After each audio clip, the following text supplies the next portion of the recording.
주기도문 강의 34번째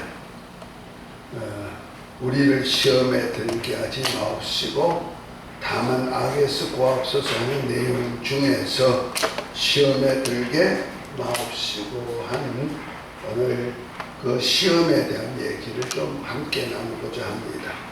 자, 우리 개혁성경에 보면 우리를 시험에 들게 하지 마옵시고 다만 악에서 구하옵소서 하고 있고요. 현대인의 성경은 우리가 시험에 들지 않게 하시고 우리를 악에서 구해 주소서. 공동 성경에는 우리를 유혹에 빠지지 않게 하시고 악에서 구하옵소서. 헬라 성경에는 카이, 메, 에이세, 넨게스, 헤마스, 아이스, 페라이몬.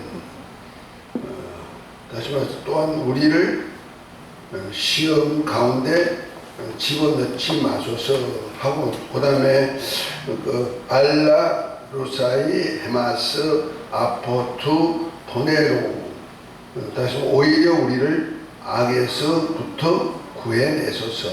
다시 말해서 원어를, 헬라 원어를 하면 또한 우리를 시험 가운데, 시험할 때 유혹으로 얘기했어요. 시험 가운데 집어넣지 마소서. 오히려 우리를 악이라 했을 때 사악으로부터 구해내소서 하는 단어로 되어 있습니다. 자, 오늘은 주기도문의 마지막 6번째 단락에 이르렀습니다. 이번 단락은 우리를 시험에 들게 하지 마옵시고 다만 악에서 구하옵소서 하는 기도입니다. 이는 우리의 연약함을 호소하며 하나님의 무한하신 긍휼로 우리를 시험과 악에서 지켜주시기를 간구하는 기도입니다. 이 악에서 했을 때 이거 악을 악한 자에게서 구원해 주옵소서 하는 기도입니다. 인생에게 시험은 누구에게나 있습니다. 이 세상이 사단의 권세 아래에 있으며 우리는 유혹을 받기에 알맞은 욕심을 입고 살아가고 있기 때문입니다. 시험은 죄가 없었던 아담과 하와에게도 찾아왔습니다. 그리고 예수님께도 시험이 있었습니다. 오늘은 주기도문의 마지막 우리를 시험에 들게 마옵시고 다만 악에서 구하옵소서라는 청원 기도를 공부하기 전에 시험이란 말을 먼저 정의해 보도록 하겠습니다. 첫 번째로 이제 시험에 들게 마옵시고 하고 했는데 우리는 성경에서 시험이란 말을 많이 접하게 됩니다. 그리고 야고보서 1장에서 보면 시험이란 말이 두 가지 모습으로 나타나고 있는 것을 볼 수 있습니다. 그 중에 1장 2절에는 내 형제들아 너희가 여러 가지 시험을 만나거든 온전히 기쁘게 여기라. 이는 너희 믿음의 시련이 인내를 만들어낸 줄 알미라 했습니다. 이 시험은 선의적인 의미의 시험으로 그리스도인들에게 꼭 있어야 할 시험으로 나와 있습니다. 그런데 같은 1장에서도 13부터 15절에 나오는 시험이란 낱말을 보면 전혀 그런 의미가 다릅니다. 사람이 시험을 받을 때 내가 하나님께 시험을 받는다 하지 말지니 하나님은 악에게 시험을 받지도 아니하시고 친히 아무도 시험하지 아니하시느니라. 오직 각 사람이 시험을 받는 것은 자기 욕심에 끌려 미혹됨이니 욕심이 잉태한 적 죄를 낳고 죄가 장성한 적 사망을 낳느니라고 했습니다. 성경에 이 두 가지 시험에 대해 혼용되어 쓰이기에 우리가 가끔 혼돈하게 됩니다. 그래서 이 시험의 문제를 이해하려면 원문 해석이 필요합니다. 여러 가지 시험이 있다 그랬죠. 여러 가지 시험. 물론 시험하는 종류도 있지만 시험하는 내용도 여러 가지, 두 가지가 있다. 그 중에 이제 성경에서 시험에 대한 용어 114페이지로 넘어갑니다. 시험이란 말의 원어로 살펴볼 때 두 가지 낱말로 나와 있습니다. 주님께서 우리를 시험에 들게 하지 마옵시고라고 기도하라고 했습니다. 여기에서 시험은 헬라어 페이라스모스는 하나님으로부터 오는 시험인 시련인 도키모조가 아니라 악한 세력으로부터 오는 시험을 말합니다. 다시 말해 하나님을 떠나도록 넘어지게 하는 시험을 말합니다. 곧 마귀나 악한 자로부터 유혹을 받지 말게 하옵소서라는 것입니다. 야고보서 1장 13, 14절에 나오는 시험은 페이라족으로서 유혹하다, 간파해 내다, 실현하다는 뜻입니다. 이는 어떤 곳 안에 있는 좋고 나쁜 것을 발견할 목적으로 시험해 본다는 의미입니다. 이것은 어떤 사람을 좌절시키려는 목적에 의도적으로 유혹함으로써 넘어지게 하는데 사용하는 말입니다. 야고보서의 시험은 우리가 보통 신앙생활을 잘 하던 사람이 갑자기 전에 하던 악습이나 죄에 빠지게 되면 저 사람 시험 들어서 하는데, 여기에서 시험이 바로 이 사단의 유혹으로 인해 죄를 짓게 하는 시험을 말합니다. 사단은 우리 속에 있는 악을 끄집어내기 위해 우리 앞에 유혹의 올무를 가져다 놓는 것입니다. 그러니까 사단으로부터 오는 시험이 페이라스모스라고 한다. 그런데 하나님으로부터 오는 시험은 시련이라고 해가지고 테스트, 영어로 하면 테스트가 된다. 그것을 도키모조라고 합니다. 그러니까 도키모조, 하나님으로부터 오는 시험, 도키모조가 곧 자격시험이죠. 자격시험. 자격시험에 합격되면 어떻게 해요? 상급으로 주어지죠. 그러니까 하나님의 시험은 도키모조. 아브라함이 그 창세기 22장에 보면 하나님이 아브라함을 시험하사 하면서 독자 이삭을 바치라고 했죠. 그것은 믿음의 시험이죠. 하나님을 얼마나 경외하느냐, 약속을 경외하느냐 하는 시험이죠. 거기에 합격되니까 이제 하나님께서 그로 축복의 약속이 나왔던 것을 볼 수가 있습니다. 그러니까 하나님의 약속을 이루기 위한 하나님의 시험, 테스트죠. 그런가 하면은 마귀의 시험은 유혹하여서 넘어지게 하는 시험인데 그것을 페이라스모스라고 말한다 하는 얘기입니다. 자, 그런 의미에서 하나님의 영적인 복을 위한 시험이 있고 그 다음에 악한 자의 시험이 있다 하는 것을 보여주는 거죠. 그래서 첫 번째로 한번 읽어봅니다. 하나님의 영적인 복을 위한 시험. 야고보서에서는 하나님께서는 마귀처럼 우리를 시험하지 않으신다고 한 것입니다. 사람이 시험을 받을 때 내가 하나님께 시험을 받는다 하지 말지니 하나님은 악에게 시험 받지도 아니하시고 신이 아무도 시험하지 아니하시니라. 오직 각 사람이 시험을 받는 것은 자기 욕심에 굴려 미혹됨이니 욕심이 잉태한 지 죄를 낳고 죄가 장성한 지 사망을 낳느니라 했습니다. 하나님은 때로 우리 신앙을 시험하시지만 결코 우리를 멸망하도록 유혹하여 넘어지게 하는 페이라스모스는 하지 않으십니다. 그러므로 유혹하거나 미혹하여 넘어지게 하는 것은 하나님으로부터 오는 것이 아닙니다. 하나님은 가장 좋고 온전한 것을 변함없이 주시는 신이시기에 결코 악으로 우리를 유혹하지 않는다는 사실입니다. 그래서 야고보서 1장 13절에 사람이 시험을 받을 때에 내가 하나님께 시험을 받는다 하지 말지니 하나님은 악에게 시험을 받지도 아니하시고 친히 아무도 시험하지 아니하시니라고 한 것입니다. 다시 말해 야고보서 1장 2절에 나오는 페이라스모스는 하나님께서 영적인 복을 주시기 위한 시험인 도키마조가 아니라 우리의 신앙을 넘어지도록 유혹이란 말의 의미를 가지고 있습니다. 그러나 도키마조란 말은 하나님의 경우에만 사용하는 가능한 용어입니다. 이는 시험에 합격한다라는 말에서 나왔는데 우리가 가진 신앙을 인정하는 일을 목적으로 삼아 하나님께서 그의 백성에게 주시는 시련이 바로 이 시험입니다. 하나님께서는 그가 인정하시는 목표에까지 이르게 하시기 위해 성도의 선을 위한 시험을 말합니다. 그리스도인이 당하는 시험은 두 가지가 있습니다. 하나님께서 주시는 시험은 도끼마조와 마귀가 주는 페이라조의 시험입니다. 하나님께서 주시는 시험은 시련으로 주어진 것입니다. 그러나 고난이나 역경이 올 때 그것은 하나님의 시험입니다. 더 나아가 어떤 문제나 크게 도전해 올 때 가령 아브라함에게 모리아 산에 가서 내 아들 이삭을 제물로 바치라 하신 것은 큰 시험입니다. 아브라함은 이러한 시험을 통하여 하나님을 경외하는 신앙 고백으로 인한 믿음의 조상이 되었습니다. 하나님은 사람을 시험하실 때에 유익하게 하려는 것이지 결코 타락하도록 시험을 하지 않으십니다. 그러나 이와 다른 마귀가 주는 유혹의 시험은 인간을 넘어지게 하는 시험입니다. 하나님은 가끔 믿음의 사람을 통해 하실 일을 위해 시험을 하십니다. 하나님께서 아브라함의 신앙을 시험하시는 것에 대해 그 일 후에 하나님이 아브라함을 시험하시려고 그를 부르시되 아브라함아 하시니 그가 가로되 내가 여기 있나이다 하셨을 때 아브라함은 약속하신 하나님을 믿고 이삭을 번제로 드리려 했던 것입니다. 하나님이 이 같은 시험에 합격한 아브라함을 향하여 하나님은 내가 내 아들 독자라도 내게 아끼지 아니하였으니 내가 이제 내가 하나님을 경외하는 줄 아노라고 말씀하시면서 하나님을 경외하는 아브라함의 신앙을 인정해 주셨습니다. 또한 출애굽한 이스라엘을 시험하신 사건을 볼 수 있습니다. 내 하나님 여호와께서 이 40년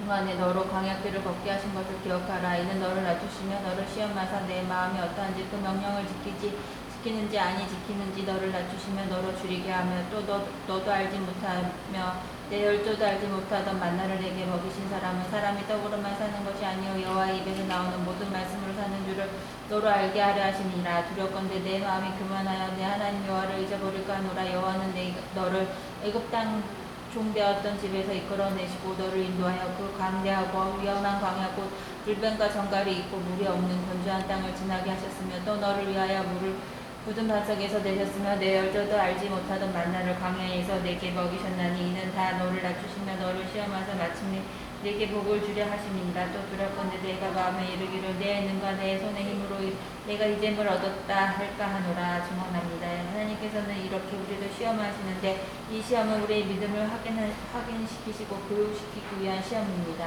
자, 하나님의 시험, 테스트라는 거죠. 그것은 이제 도키모조라 그러는데 이 도키모조는 우리 생활 속에서 시련스러운 아주 어렵고 힘든 그 시련의 고비를 준다는 거죠.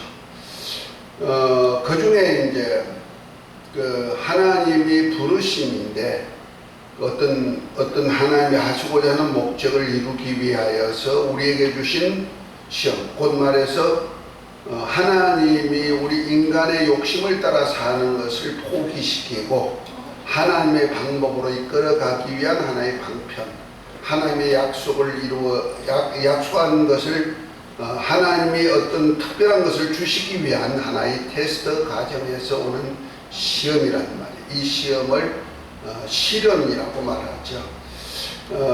다시 말해서 우리가 하나님의 부르심 속에 내가 그것을 순종할 것이냐 순종치 아니할 것이냐에 따라 가지고 내 인생의 결정이 되도록 되어 있는 것. 그래서 아브라함이 하나님께서 부르실 때도 아비본토 친척을 떠나 내가 지시할 땅으로 가라. 그러면 너 복의 근원이 되게 만들고 너 이름을 창백해 해주고 너 후손을 너 어디 가든지 네 복을 비는 자에게 복을 주겠다 이렇게 약속하잖아요.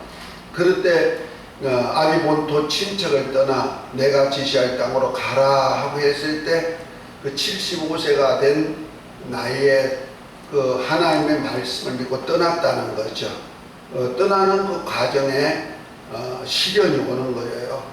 그 당시에는 부족 사회인데 부족 사회에서 어떤 부족 있는 지역을 지나가는 것은 위험천만이거든.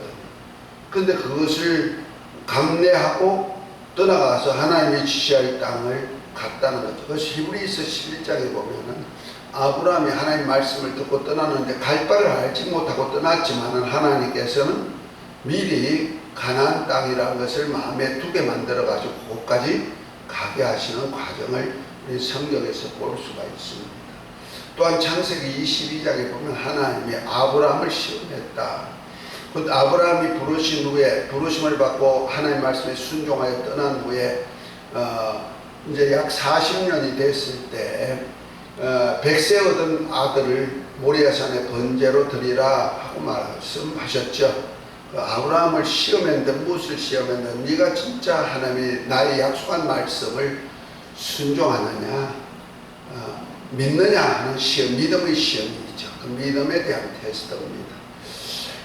그래서 이삭을 통하여서 하늘의 별처럼 바닷가 모래처럼 창대케 해주라는 그 약속을 믿음으로 의롭다함을 받았지만은 100세가 되었어야 그 자식을 얻은 자식을 모레아산의 번제로 드렸을 때 하나님의 부활신앙을 믿느냐 하는 얘기죠. 죽어도 능히 살리실 줄 믿느냐, 그리고 하나님의 말씀을 이룰 줄 믿느냐 하고 물으신 거죠. 그 물음에 아브라함은 누구에게 의논하러 하지 아니하고 사라와도 의논하지 않고 독자 이삭을 데려가서 모리아산에 번제로 드리라고 했을 때 그 모습을 보시고 그 하나님께서 사대를 보내가지고 이제야 너가 나를 경외하는 줄 알았다 하면서 내 시로 인하여서 하늘의 별처럼 바닷가 모래처럼 창백해 주겠다. 내 시로 인하여서 대적의 눈을 얻게 하겠다. 내 시로 인하여서 천하 만민이 복을 받게 해주겠다. 이렇게 세 가지 곧 하나님 아브라함과 다윗의 자손 예수 그리스도를 통해서 이러한 복을 주실 것을 약속하죠. 그러니까 하나님의 시험은 반드시 이렇게 뭐가 있어요? 축복으로 이어지는 시험입니다. 그래서 우리들은 이런 시험 참 많이 합니다. 그래서 너 이것도 할래? 하나님 할 때. 그러니까 하나님이 우리를 시험할 때는 우리 삶에서 항상 위기를 느끼는 거예요. 어려움을 느낀단 말이야. 그래가지고 이 위기를 내가 어떻게 극복할 것이냐, 감내하면서 위기를 극복하면서 감내하면서 내가 말씀에 순종할 것이냐 아니냐에 따라 가지고 인생이 달라지는 거지. 그 하나님께서 그 마리아를 쓰실 때도 보면은 요셉과 정혼했잖아요. 정혼했다는 얘기는 결혼한 것과 같은 상태인데 1년 동안 떨어져 있어요. 정혼하면. 우리 약혼과 비슷하지만 약혼은 그냥 파혼도 할 수가 있지만 정혼은 호적에 올라가는 거예요. 그런데 1년 동안에 혹시라도 여자가 다른 남자하고 관계 있으면 끊게 만들고 모든 가정에 남자의 가정화 시키기 위하여서 이제 준비하는 과정인데 그 정혼하는 마리아에게 아기가 있었다? 그러면 무슨 죄가 되냐면 간음죄가 되는 거예요. 그러면 돌로 쳐 죽임을 당하는 그런 위기가 있죠. 그런데 그 마리아에게 아들이 있을 것이다. 처녀에게 아들이 있다는 얘기는 그 말이 안 되죠. 간음죄를 졌단 말이야. 그래서 오히려 돌에 맞아 죽을 위기가 있지만 그래도 하나님의 말씀이 임하니까 주의 미천한 계집종은 주의 뜻대로 이루어지사이다 하고 허락하니까 독자 이삭을 수태하는 그리고 탄생시키는 영광의 모친이 되었다는 사실이죠. 또한 제자들을 부르실 때도 보면은 나를 따라오너라 하고 부르신 자들마다 위기가 반드시 있죠.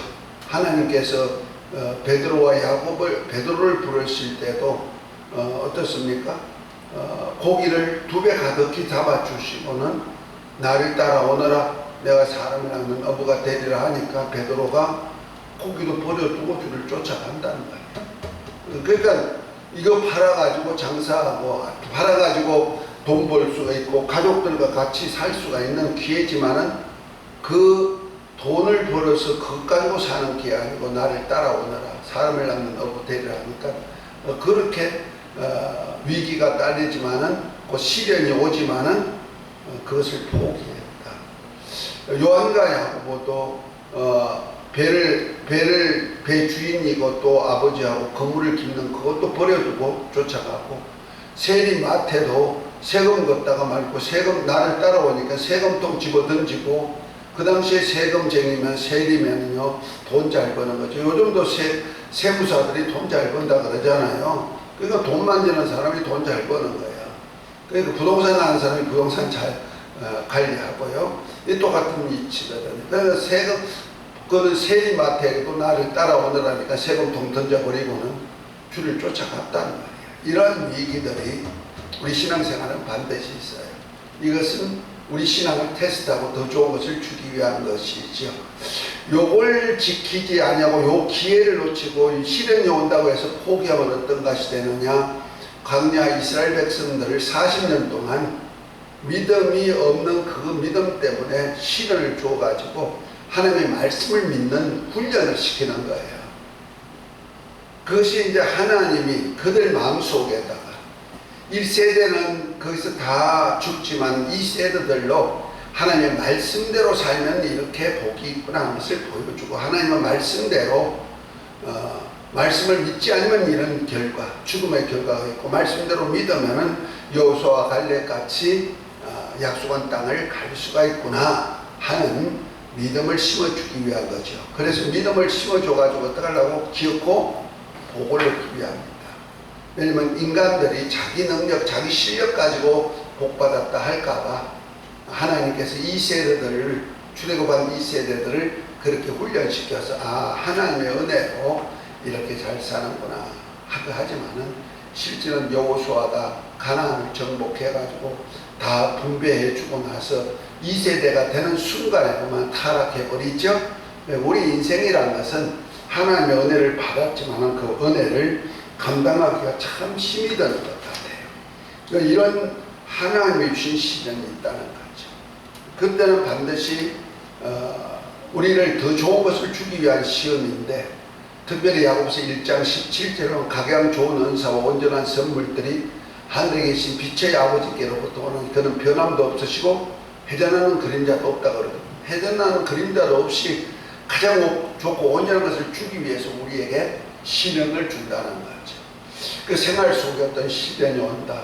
그는 내가 어떤 하나님의 말씀에 순종하는가 불순종하는가 이런 것도 한번 생각해 봐야 돼요.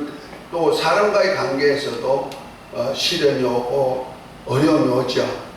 반드시 우리가 보면 가까운 환경을 통해서 이런 시험들이 오는 거예요. 이런 시험이 올 때 내 삶을 돌이켜보고 하나님의 말씀을 내가 순종하는가 안 하는가 점검해보고 하나님의 말씀에 순종할 때 어떻게 된다? 된다는 거죠. 저 같은 경우에도 우리 주님께서 그래도 뭐 신학을 하게 해가지고 신학교, 나는 장로 되어서 사업하던, 건축사업을 하던 사람이었으니까 건축사업 하나님이 잘 일으켜주고 가지고 잘 될 때 그래도 내가 장로 되려면 뭐 공부나 해야지 하고는 신학교 가게 됐는 건데, 신학교 4학년 때 하나님께서 그만 자꾸 목회할 마음을 주시는 거예요. 그런데 나는 아직까지 훈련도 안 되었고 그런 자격도 없는데 될 수도 없단 말이에요. 그래서 이건 안 된다 하고 마음을 생각하고 자꾸 마음을 줘도 내가 일도 많고 바쁘다 보니까 핑계대거나 안 했더니 허리를 또 꺾어나가지고 디스크로 지금부터 한 40년이 전이니까 디스크 수술해도 남자 보실도 못하는 그런 사람이 된다 하면서 엄청 나가지고 수술도 못하고 그런 것이 이제 한 6개월 동안 그랬어요. 치마도 안 되고 약 먹어도 안 되고 별별 짓거리 다 하도 안 돼가지고 할 수 없어. 하나님하고 이제 기도하러 간다고 기도원에 가가지고 올라가는 순간에 하나님은 어떤 원장님의 손길을 통해서 그 자리에서 치료되게 만들어 이제 나았거든요. 이런 것이 이제 하나님 주신 어떤 나를 바로 세우기 위한 어떤 하나님의 목적을 이루기 위하여서 나를 그 안에다 끌어넣는 방법이죠. 그것은 하나님의 복을 얻기 위한 거죠. 결국 가서 내가 이제 한 달 만에 다시 이제 하나님과 목회하도록 해가지고 여러 가지 타협하다가 결국 가서는 목회를 시작했는데 사모가 참 힘들었죠. 안 한다고 난리를 치기도 했지만 결과적으로 하나님의 부르심에는 순종했더니 지금까지 왔어요. 아멘. 우리가 교회가 크지 못하다 보니까 여러 가지 또 개척을 여러 군데 하다 보니까 여러 가지 시련도 있고 어려움도 많았지만은 그 과정에서 하나님의 손길을 날마다 경험하고 같이 사는 거예요. 저는 참 어떤 때는요 큰 교회가 되지 아니한 것을 어떤 때는 감사할 때가 있어요.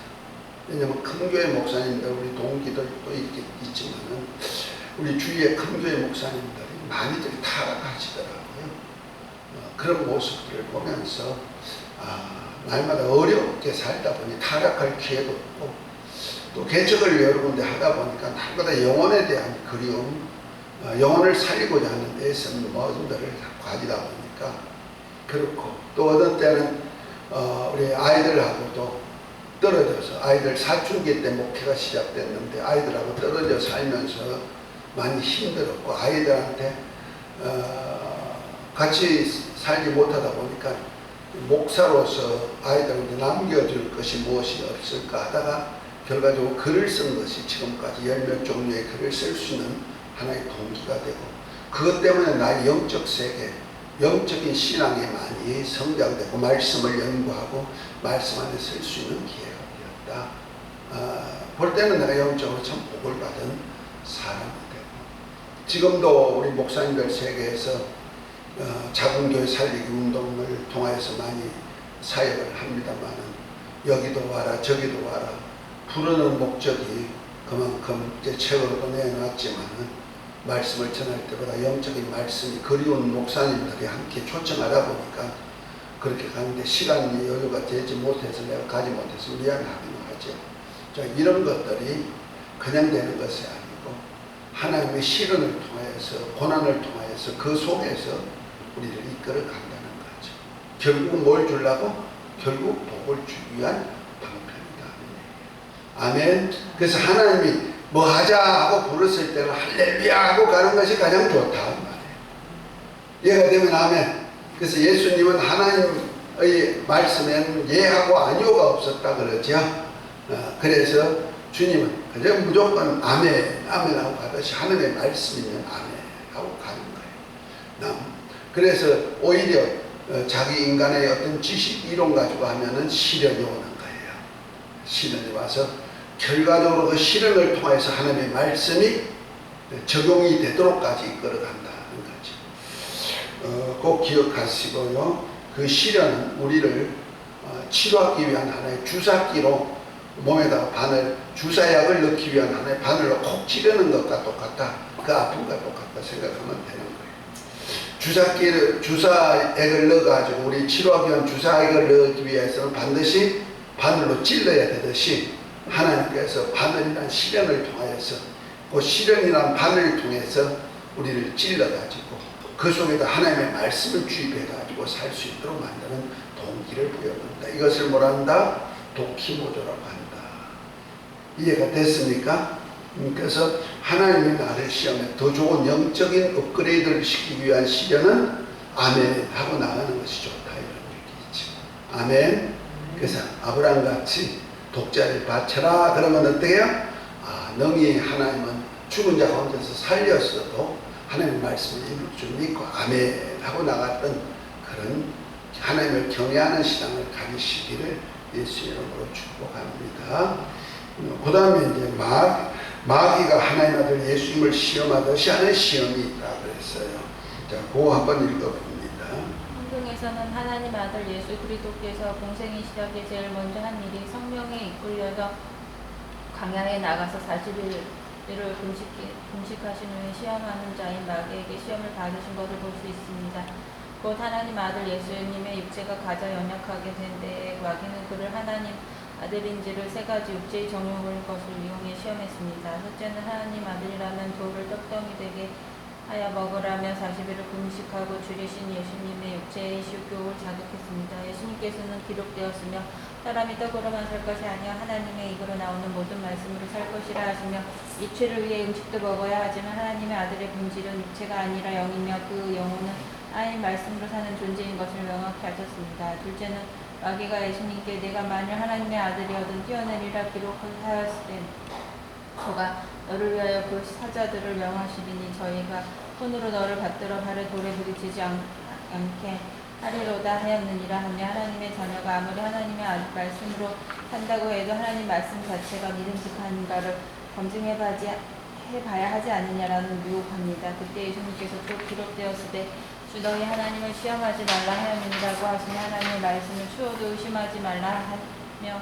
하나님 말씀을 거역한 마귀를 대항하셨습니다. 셋째는 마귀가 또 그를 데리고 지극히 높은 산으로 가며 천하 만국과 그 영광을 보여 가로되 만일 내가 엎드려 경배하면 이 모든 것을 내게 주리라 미혹합니다. 마귀는 능히 그렇게 할 수 있는 권리가 있습니다. 그리고 육체를 가진 사람들이 사모하며 사모하고 소망하는 자신의 모든 권세와 영광을 가지고 처음 타락한 때와 같은 속성을 드러내어 경배하도록 흥정합니다. 이것은 대주제이신 하나님을 대적하는 행위로 사단적입니다. 그러기에 예수님께서 사단아 물러가라 기록되었을 때 주 너희 하나님께 경배하고 다만 그를 섬기라 하였느니라 하시며 시험하는 자 마귀를 하나님의 원수로 정하고 마귀의 흥정을 유축시켰습니다. 이 사건을 통해 마귀는 하나님만 받으실 영광을 찬탈하려고 한 불의한 자는 본질을 확인시키셨고 마귀의 일을 멸하려 오신 하나님 아들 예수님은 그가 하나님을 대적하는 원수가 마귀라고 정죄하신 것입니다. 이는 마치 옛 뱀인 마귀가 에덴 동산에 있는 선악과를 두고 하와를 유혹하여 먹음직하고 보암직하고 지혜롭게 할 만큼 탐스러운 마음을 가지고 선악과를 먹고 남편에게도 주어 먹음으로 불순종으로 사망에 이르게 한 것 같이 하나님 아들 예수님을 시험한 것입니다. 이와 같이 마귀는 하나님의 아들들이 된 성도들에게도 동일한 방법으로 시험하는 것입니다. 하나님께서 주시는 시련은 성도들의 신앙을 연단시켜 복을 주시기 위한 것으로 성도들이 오히려 그것을 기쁘게 여겨야 하지만 사단으로부터 오는 시험은 우리를 죄악으로 얽매여 하나님과 멀어지게 하는데 그 목적이 있으므로 그 시험이 임하지 않도록 기도해야 하는 것입니다. 마귀가 주는 유혹의 시험은 인간을 죄에 걸려 넘어지게 하는 위험한 시험입니다. 그래서 시험에 들게 하지 마옵시고라는 강구는 마귀로부터 유혹을 받지 않게 하여 주시옵소서, 죄 짓지 않게 하여 주시옵소서, 타락하지 않게 하여 주시옵소서라는 뜻의 기도입니다. 이런 기도는 사단의 유혹으로부터 자신을 지킬 수 없는 연약한 인간이 전능하신 하나님께 대한 구원의 호소이며 오직 하나님의 보호와 도우심 속에서만 사단의 전투에서 승리할 수 있음을 고백하는 것입니다. 그래서 예수님께서 하늘에 계신 우리 아버지께 마귀로부터 오는 시험에 들지 말게 하옵소서라는 기도하게 하신 것입니다. 우리를 시험에 들게 하지 마옵시고 하는 기도는 누구로부터 오는 시험이다? 마귀로부터 오는 시험에서부터 들게 하지 마라. 마귀의 시험에 들게 하지 말겠다. 그러니까 마태복음 4장 1절부터 보면 시험하는 자를 마귀라 그랬죠. 마귀가 시험하는 방법은 언제나 우리 인간의 육체 소욕을 충동질시킨다는 말이에요. 그래서 먹음직, 보암직, 지혜롭게 할 만큼 탐스럽기도 한 그 선악과 모습을 이렇게 꼭 우리 그걸 유혹되는 하나의 방편이 되는 것 같아요. 그래서 하나님의 말씀에 선악과를 먹지 말아라, 먹으면 죽으리라 했지만 마귀가 아니다, 너가 먹으면은 너도 죽지 않고 하나님처럼 눈이 밝아 하나님처럼 선악을 알 줄 압니다 하면서 하나님처럼 될 수 있는 방법을 가지지 못하게 하는 거야. 하나님만이 하나님 독점하려는 거야. 너도 먹으면 하나님처럼 될 수 있다는 유혹에 선악과를 나무를 보는 즉 어떻습니까? 먹음직하고 보암직하고 지혜롭게 탐스럽게 한 나무인들아 따먹고 자기만 먹은 것이 아니라 남편도 주워가지고 먹어서 같이 동반 자살을 한 거죠. 그것이 자식들까지 다 후손들까지 온 인류가 다 죽음이란 자살, 둘째 사망 지옥으로 들어갈 하나의 동기를 만들어버리고 말았다는 거죠. 그래서 마귀의 유혹, 그 시험이죠. 마귀의 시험을 유혹이라고 합니다. 우리 믿음에서 떠나고 말씀에서 떠나게 하는 그런 방편이다 하는 얘기죠. 그래서 우리 주님께서 마귀의 시험을 받을 때 가장 연약한 상태, 40일 금식하면서 인간으로서 가장 연약한 상태가 되는 것 같아요. 저도 한번 40일 금식을 해봤는데 물만 마시고 먹는 것이 그렇게 귀하구나, 안 먹으면 죽는구나 하는 것을 알 수가 있고 처음에 동치미 국물을 맞는데 정말 그 냄새만 맡아도 세포가 막 살아나는 느낌을 가지면서 먹는 것이 이렇게 행복이구나, 사람은 참 육체는 안 먹으면 안 되는구나, 그 상태에서 마귀가 너 하나님의 아들이란 능력 가지고 그 능력 가지고 돌덩이를 떡덩어리 만들어 데워 먹어라 하고 시험했다는 것. 그럴 때마다 주님은 뭐라면 기록되었을 때 기록된 말씀 가지고 세 가지 시험을 다 물리치는데 이것이 먹음직, 보암직, 지혜스럽게 할 만큼 탐심 속에서 있는 거죠. 그래서 우리 가만히 보면은요, 우리 인생이 태어날 때부터 가지는 이 소욕을, 육체의 소욕을 충동시키는 겁니다. 우리가 인간이 태어나면 제일 먼저 하는 일이 뭡니까? 숨쉬기 하고 숨 쉬어서 응애하는 살아있는 사람이면 제일 먼저 찾는 것이 먹는 거지요. 식욕이지요.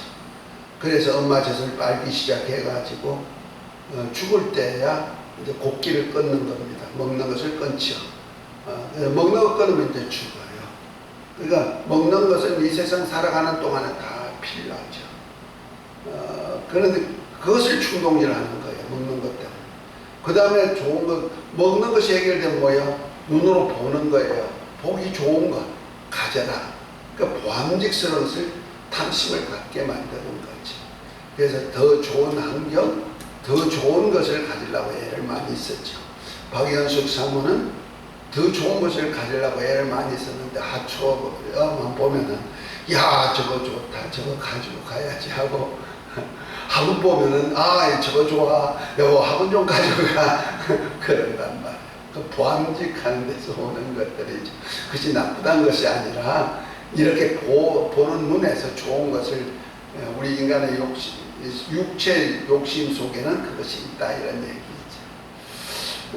그래서 좋은 집, 좋은 환경, 요즘 참 좋은 집들이 많이 있어요. 너무너무 아름다운 집, 좋은 환경, 그게 현혹 안 될 사람이 과연 얼마나 있을까. 근데 그것을 초월할 수 있는 그리스도인들이 돼야 되는데 주님, 그래서 주님께서 탄생하실 때도 아버지 하나님이 어디 여간빵 하나 못 잡아준 능력 없는 자가 아니고 그 여간빵 하나도 주지 않고 오히려 마국간에 독생자가 탄생할 수밖에 없는 그런 환경을 만들어 줬을 때는 인간의 욕심을 버리게 만드는 거예요. 하나님의 아들 탄생할 때도 이렇게 인간이 좋아하는 것 가지고 가는 것 아니야 하고 말하죠. 대신에 하나님은 그 하나님의 아들이 탄생할 때 유일하게 주신 것이 있다는 예수라는 이름을 주셔가지고 하나님이 함께하는 그 영광 안에 거하게 하는 거예요. 아멘. 그러니까 마국간이라는 시련, 마국간에서 탄생할 시련을 예수님과 마리아와 요셉이 경험했다는 거 아니에요. 그들이 그렇게 하나님의 아들인데 어떻게 이런 데서 탄생할 수 있을까? 만약 지금 같으면 그렇게 생각할 수 있겠죠. 그러나 하나님은 그 속에서도 하나님께서는 그 하나님의 아들이 이 땅에 어떤 좋은 환경, 보암직한 눈으로 보암직한 것으로 살지 않게 만든다 하는 것을 보여주는 하나의 현상이지. 그리고 이제 탐심. 우리 탐심 때문에 다 망하는 거거든요. 더 부자 되고 싶다, 더 높은 자리에 올라가고 싶다, 내가 영광을 받는 자리에 서야 되겠다, 이런 탐심에서 오는 거죠. 육체의 소욕에서 그것 없으면 또 우리 인간 사는 맛이 없잖아요. 그것 때문에 사는 것 같아요. 그러나 결과에 가서는 그것이 마귀가 시험하는 동기를 제공하는 것이다. 그래서 우리 주님께서도 너희가 초청되거든 상석에 앉지 말고 말석에 앉아라. 높은 자리에 앉지 말고 낮은 자리에 앉아서 종의 모습 가지고 가거라. 그러한 자가 하늘에서 뭔다? 높아지게 만들어준다 하고 약속이 되어 있잖아요. 그러니까 이 땅에서 어떤 육체의 욕심을 채우고 상석에 앉으려는 만큼 하늘나라 가면은 하나님은 그를 낮춰버린다는 것을 말씀하고 있습니다. 이런 뜻에서 우리가 이제 마귀의 시험과 하나님의 시험의 방법이 좀 다르다. 도키모조와 베라조의 시험이 다르다 하는 것을 이제 말씀하고 있습니다. 오늘 시험에 대한 용어를 조금 두 가지로 봤어요. 그러니까 하나님의 시험은 내가 아멘하고 그 고난스럽고 역경이 오지만은 하나님 말씀에 순종하는 것이 되어야 되지만은 마귀가 주는 시험은 말씀으로 물리치는 영광이 있으시기를 예수 이름으로 축복합니다. 그러한 마귀가 주는 시험에 들게 하지 마옵시고 하는 기도를 좀 하라는 거죠. 아멘. 그러려면 육체의 소욕을 포기시킬 수 있는 마음도 누가 주셔야 된다? 하나님이 주셔야만 되고, 이 마귀가 오는 시험인지 하나님 주신 시험인지 분간이 잘 안 될 때가 있어요. 그럴 때도 하나님의 이거 영분별을 할 수 있는 지혜도 주셔야 분간이 되죠. 그러니까 어떤 시련이 오는데 이것이 하나님 주신 건가, 마음껏 주는 건가 몰라가지고 헤맬 때도 있었던 것을 저도 많이 경험하기도 하고요. 어떤 데는 이거 하나님이 주신 거예요. 맡겨가는 거예요. 몰라가지고 영적으로 혼돈 가질 때도 없잖아 있었습니다. 어쨌든 우리 신앙은 시험에 들게 하지 마옵시고 하는 기도 잊지 마시기 바랍니다. 하나님의 도움이 없으면 시험에 들게 돼 있는 거예요. 우리 신앙 성공하시기를 예수 이름으로 축복합니다. 오늘은 여기까지 하겠습니다. 자, 주기도문 다시 한번 하고 마치도록 합니다. 하늘에 계신 우리 아버지여, 이름이 거룩히 여김을 받으시오며 나라의 임하옵시며 뜻이 하늘에서 이루어진 것 같이 땅에서도 이루어지이다. 오늘날 우리에게 일용할 양식을 주옵시고 우리가 우리에게 죄된 자를 사하여 준 것 같이 우리 죄를 사하여 주옵시고 우리를 시험에 들게 하지 마옵시고 다만 악에서 구하옵소서. 나라와 근세와 영광 아버지께 영원히 싸움나이다. 아멘. 수고하셨습니다. 우리 주 예수님